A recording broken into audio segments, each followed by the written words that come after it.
Hello and welcome back to Focus Prep Daily Current Affairs session. Today we will be discussing the current affairs of 4th and 5th November together. Okay, so I will explain to you all the important concepts that you need to understand regarding these current affairs. All the static GK points that you need for your exams will be discussed in this video, and along with that all the English meanings and terms that you cannot understand. Usually when we read newspapers, we skip out some of these terms, we maybe not understand them completely. So I will explain all that to you. Okay, so this is the most important current affairs and this is the PDF of the current affairs. This you will get in our Telegram channel, right? The link of our Telegram channel is given in the comment section. Please go to the comments and from there click on the link and join the Telegram channel to get all the PDFs daily, weekly. Okay, and also we conduct MCQs, regular MCQs based on these current affairs. So everything you'll get in the Focus Prep Current Affairs Telegram channel. Link is also given in the comment section, so please join that link. Okay, so now let's start with today's most important current affairs. Okay, so the first news: India and France elected as leaders of the International Solar Alliance. Okay, so this International Solar Alliance, this was founded by India and it was also France played a role. So now India and France have been elected as the leaders of the International Solar Alliance. Now the president and co-president for this alliance has been elected as India and France respectively, okay, for the term of 2024 to 2026. So for this term, India and France, they are going to be respectively the president and the co-president of this alliance. Okay. Now about this International Solar Alliance, you need to know a few things, for your GKGS section. Okay, so let's discuss those. First of all, it is a joint initiative, okay, launched by India and France. And when was it launched? It was launched in 2015 at the UN Climate Change Conference, which was held in Paris. Here, together, India and France, they, established this alliance. Okay. Now, currently, how many signatories do we have? We have 120 signatory countries of this alliance. Okay, so 120 countries have signed and they have become part of this alliance. Okay. Now, primarily, these countries are those that are located between the tropics of Cancer and Capricorn. Why? Because this, this alliance, the purpose of this alliance, establishing it, was to promote efficient solar energy use. As you can understand by the name itself, solar alliance, right? So to utilize the energy, solar energy efficiently, this was founded. So most of the countries which lie between these tropics, Tropic of Cancer and Capricorn, they get most of these sun rays, right? The solar energy, mostly they get it. Okay, so to utilize it, they have also signed and joined this alliance. Okay, now where is the headquarter of ISA? This is very, very important. ISA headquarter is in Haryana in India. So definitely India, but you have to remember Haryana. Okay, so it is located in Haryana, the headquarter. And Dr. Ajay Mathur, he is the current Director General of ISA. This is again very important highlight and mark it from the PDF. Okay, so Ajay Mathur is the current DG of ISA. Okay, now let's see the next current affairs. ISRO has launched analog space mission in Leh to simulate extraterrestrial conditions. So what are analog space missions? Analog missions are field study missions. Okay, so they are field study missions. And what does this term simulate mean? The meaning of this term is to mimic. To simulate means to mimic, that is to replicate a certain condition or a certain scenario. Okay, so that is simulation. Now ISRO, right, Indian Space Research Organization, they have launched this analog space mission. Okay, and why? To simulate extraterrestrial conditions, that is to mimic extraterrestrial conditions and train our astronauts for the future space missions. Okay, now ISRO has announced this launch. Okay, where will this take place? It will take place in Leh in Ladakh. Okay, and the purpose of this mission, as I have told you, is to simulate the challenges, right? So to mimic the challenges that the astronauts may face in the extreme extraterrestrial, missions, and in the space missions, in the extraterrestrial conditions, the extreme conditions that they might come across. Okay, so to prepare them for that, this mission has been launched. Now, why in Ladakh? Why has Leh in Ladakh has been chosen? For its unique climatic and geographical conditions, which will make it suitable, which will make it, appropriate for replicating these extraterrestrial conditions. The conditions that exist in Mars and in Moon, okay, they are very rough and arid kind of conditions. So to replicate that, Ladakh is a suitable location. Its climate and geography is very suitable for replicating that. Okay. Now see, we have mentioned here about the analog mission. Okay, so analog mission involves field testing on Earth. Okay, so to prepare the astronauts for the extraterrestrial conditions on Earth when these kind of trainings go on, this is called analog mission. Okay, so to mimic the space exploration. Okay, what other things happen in these analog missions? These missions, they help in testing the technologies. Okay, so far the discoveries, the technological advancement that ISRO has done, all those testings can be done. Then in these mimicked conditions, the human behavior can also be observed, how the astronauts, they are responding. Okay, what kind of physiological changes or behavioral changes are happening. Okay, so all that occurs in these kind of missions, and this will of course help support the future space missions. Okay, now let's see the next current affairs. Karnataka celebrates Bali Padyami festival. So this Bali Padyami festival, this is celebrated in Karnataka, and this is also called the Bali Protipod. Okay, Bali Protipod. Okay, it is celebrated in Karnataka as a part of the Deepavali festival itself. So recently we celebrated the Deepavali. So on the fourth day of Deepavali, this festival is celebrated in Karnataka, and why? To honor the return of Ashura king Bali, okay, Bali Chakravarti, to earth. Okay, so on this day it is celebrated that Bali Chakravarti, the Asura king, it will come back from the Patal Lok to the Bhulok. Bhulok means earth, right? So from Patal Lok to Bhulok. So remember this for your static GK. Okay, so Karnataka and Bali Padyami, these two names are related. So you have to remember that Bali Padyami festival, this takes place in Karnataka, and when? On the fourth day of Deepavali. Okay, so this is important for your static GK as well. Okay, so this day symbolizes the prosperity and the well-being. Okay, commemorating the legend of King Bali's return. Okay, so that is the history and the mythology behind this. Okay, now let's see the next current affairs. Duma Boko elected president of Botswana. So Botswana has got its new president, Duma Boko. You have to remember the name, Duma Boko. Okay, so new president of Botswana. Now, where is this Botswana located? It is located in Southern Africa. So this is an African country. It is in Southern Africa. Okay, and it is a landlocked country. Okay, so the Kalahari Desert. You have heard about Kalahari Desert, right? This covers 70% of the Botswana land area itself. Okay, so about 70% of this Botswana's land area is only the desert, the Kalahari Desert. Okay, now what is the capital? The capital is Gaborone. It is the capital of Botswana. This you have to remember for your GK, right? Capital of Botswana, Gaborone. And the currency is called Pula. Okay, Pula is the currency. Since Botswana, this is in news, so all these informations about Botswana becomes important for your GK. Okay, now let's see the next one. Coal India Limited celebrates the 50th Foundation Day. So Coal India Limited, it has recently celebrated its 50th Foundation Day, which is on 1st of November. Okay, and with this it has entered its Golden Jubilee year. And why are we learning about this Coal India? Because Coal India, it is the world's largest coal producing company. Okay, it's a Maharatna status company.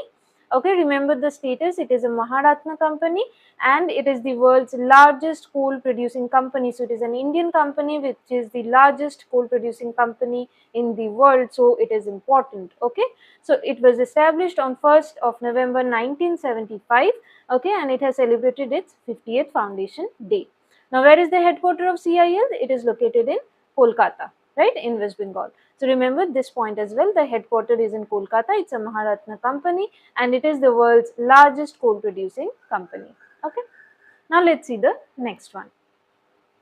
India launches updated national biodiversity strategy at the UN Biodiversity Conference. So this UN Biodiversity Conference, this was held in Cali in Colombia. Okay, So in Cali in Colombia, this conference was held and India participated in it, and there it has unveiled, it has released its national biodiversity strategy and action plan. So it is a strategy and action plan which has been launched by India in this conference. Okay, this was the 16th UN Biodiversity Conference. This is the 16th edition. Okay, and India has launched the National Biodiversity Strategy and Action Plan. And why has this plan? What is the aim of this plan? Why has this been launched? This strategy and action plan, this aims to protect the 30% of India's terrestrial, inland water and coastal and marine areas by 2030.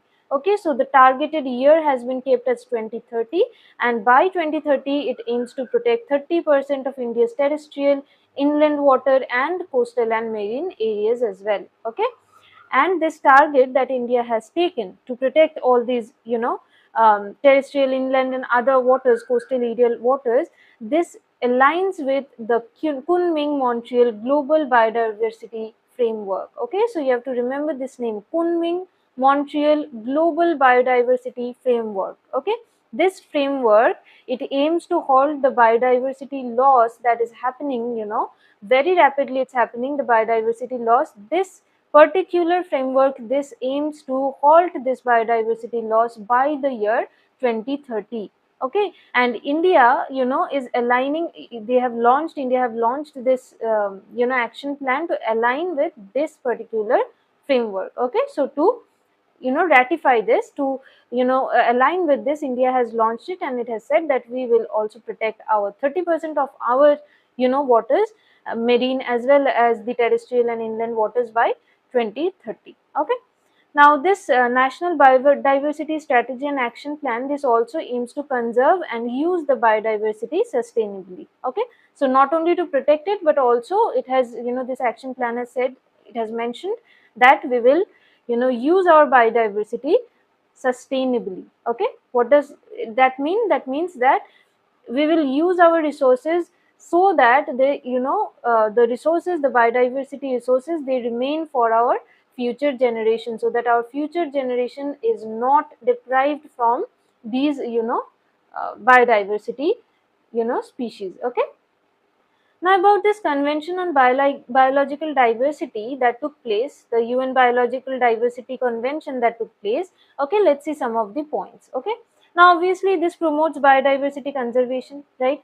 Now it was adopted when in the year 1992 at the UN conference in Rio de Janeiro in Brazil. Okay, so this was the year, this is important, 1992 at the UN conference in Rio de Janeiro in Brazil, this biological diversity convention, this was adopted. Okay, so this year becomes important, and India became this member of CBD in 1994. Again, this is important, as I've told you previously, that it is important to remember if India was a founding member, it was a member from the beginning, or it joined in later. If India joined later, then in which year. These things are important for all your conventions, all your organizations, international organizations as well. Okay, so India became a member of the CBD in 1994. Okay, where is the CBD secretariat? It is located in Montreal in Canada. So like in for the United Nations organizations, we have various headquarters. Like that, for the CBD we have a secretariat. Okay, the secretariat is located in Montreal in Canada. Okay, now let's see the next one. CWC report highlights 10.81% increase in Himalayan glacial lakes. Okay, so CWC, it is the Central Water Commission. They have released a report which has shown that about 10.81, so about almost 11%, there has been an increase in the area of glacial lakes. Okay, this is not good news. What does this mean? Glacial lakes are increasing by area means what is happening?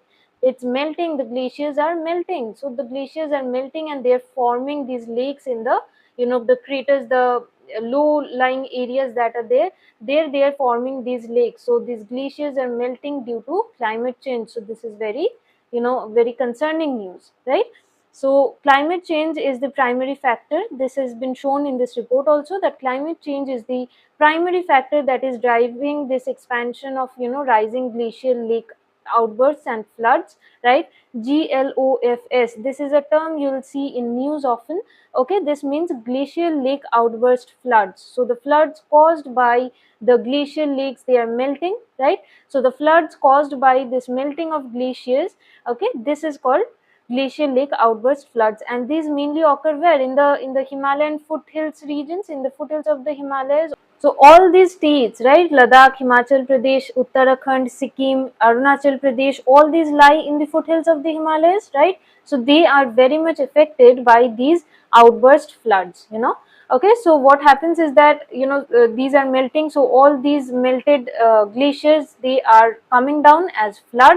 You know, it's like a flash flood, and huge floods are occurring in these states. Okay, and they are being, you know, it's a disastrous condition. Many of these glacial, you know, outburst floods, these have been in news recently. Some occurred in Uttarakhand as well, right? So remember that this report, this has highlighted that there has been a around a 11% increase in the area of the glacial lakes. Okay, now what are these glacial lakes? How are they formed? As I have told you, these glacial lakes, they are formed by melting of the water of the glaciers, okay, and they fill up the depressions that are left behind by the receding glaciers, right? So these glaciers, they what are these? Some glaciers, they are, you know, suppose here there is a glacier, right? Now this glacier is melting. So when it is melting, all these ice, this turns into water and it floats away, right? So some depressions is left behind over here. So all these depressions, this again will be filled by some other glacial melted water, right? So in this way, these lakes are formed in these depressions, that is the low, you know, low lying regions. These these glacier waters, they deposit in these regions and these lakes are formed. Okay, now recently GLOF event, this, you know, flood kind of occurring from the melting of the glaciers, these kind of events have recently taken place in Sikkim, in the South Lonak Lake, okay, which is in northwestern Sikkim.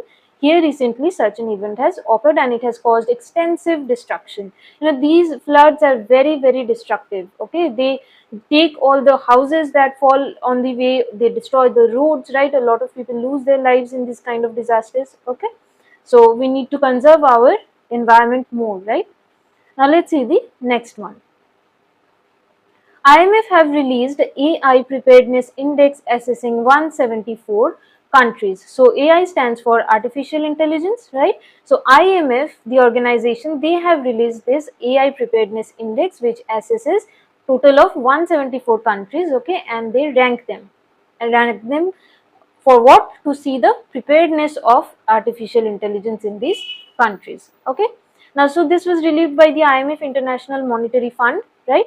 This index, you know, assesses the level of AI preparedness, right? And it gives the score, right? Singapore has ranked first in that score. Okay, it has scored 0.80. So they assign a score to every country. Now Singapore is the first, right? So they are the most prepared regarding AI, right? So they have topped this index. Now, India, what is India's rank? India ranks 72 out of these 174 countries, okay, and the, you know, the score, you don't have to remember the score, but just for a reference, since Singapore has, you know, got a score of 0.80 in AI preparedness, India has got a score of 0.49. Okay, so India, this is important, this rank, India ranks 72 out of 174 countries. Both of these informations are important for your exam. Okay, now AIPI, it is based on 4 factors. This index that has been prepared, it is based on 4 factors. What are the 4 factors? Digital infrastructure, okay, human capital, technological innovation, and legal frameworks. Okay, so it takes into consideration both the digital, you know, infrastructure, the legal structure, the legal framework that one have in the country, the human capital resources, and the technological innovation, you know, in that country. Okay, so these 4 points also is important for your exam. Remember these 4 points: human, digital, technological, and legal. Okay, now let's come to the next current affairs. World Tsunami Awareness Day, it is observed on November 5. Okay, so on the 5th of November, World Tsunami Awareness Day is observed worldwide, okay, to raise awareness about tsunamis and to prepare everyone for tsunamis. Okay, so this year the theme was building resilient communities. Okay, this year's theme was to build resilient communities, right? So to build communities that are prepared for tsunami, right? Now about this tsunami day, okay, let's see why November 5th is observed as tsunami day, okay. Now November 5th was chosen to commemorate the story of Inamura no Hi, okay, this means the burning of the rice sheaves, okay. Inamura no Hi. You don't have to remember this name. I think that, you know, if just for your reference I am explaining this, okay. If a question is asked, okay, about Inamura no Hi, okay, what is this Inamura no Hi, the burning of rice sheaves, what happened, why November 5th is, you know, observed as the tsunami awareness day? Because there is a story, okay, in Japan. It is a Japanese villager, okay, he set fire to his rice stacks as a warning sign to his neighbors to save their lives, okay, from tsunami. So to send a warning sign, to send a signal, okay, he cannot shout and aware everyone. So what he did was that he set fire to his own rice stacks that he, you know, farmed. So he set fire on his own rice stacks to send a warning to his, you know, neighbors and to save the lives of the other people from tsunami, okay. So that is why to you know, honor him, this day is observed as tsunami awareness day. Now what are tsunamis? Tsunamis are very long high sea waves, okay. So they are very similar to sea waves itself, but they are very long in wavelength, they are very high in length. So if this is, suppose this is the shore, right, and so to the normal, you know, waves, they come to a certain extent on the shore, but for when the tsunami occurs, these waves, they reach far more than what a normal wave will reach, okay. And why does these tsunamis take place? Due to maybe some movement, you know, below the earth, so like earthquakes taking place below the surface of the ocean, right, or there can be, you know, other disturbances like volcanic eruptions, or there can be landslides somewhere very nearby. So all these you know, conditions, they create a tsunamic condition by which these normal waves, these normal sea waves, they rise much higher, much longer, and they become very destructive, okay. So unlike typical ocean waves, tsunamis have a long wavelength, okay, and they are particularly dangerous because they come in, you know, they come in more force, okay, and they extend much ahead of the shore, okay. So they can destroy, you know, entire cities as well, okay. So that is all the current affairs that you needed to know from 4th and 5th, right? So these are all the exam centric, you know, news. We are going through all the efforts, okay, so that you have to give the minimum time investment for your current affairs. Just go through this whole video once, okay, and then go through the PDF. Download the PDF, go through it once, solve all the MCQs that we give for revision, okay, solve them. Your current affairs will be totally ready. So for all the SSC, RRB, banking, you know, all the PSC, definitely the state civil service exams, okay, for all these things, this current affairs, it is enough, it is more than enough, okay. Just remember these, and also your static GK points we have covered, right? So subscribe to our channel if you think you are benefiting from it, and share it with your friends. Join the Telegram channel for every PDF, okay. So that is all for today. Thank you everyone.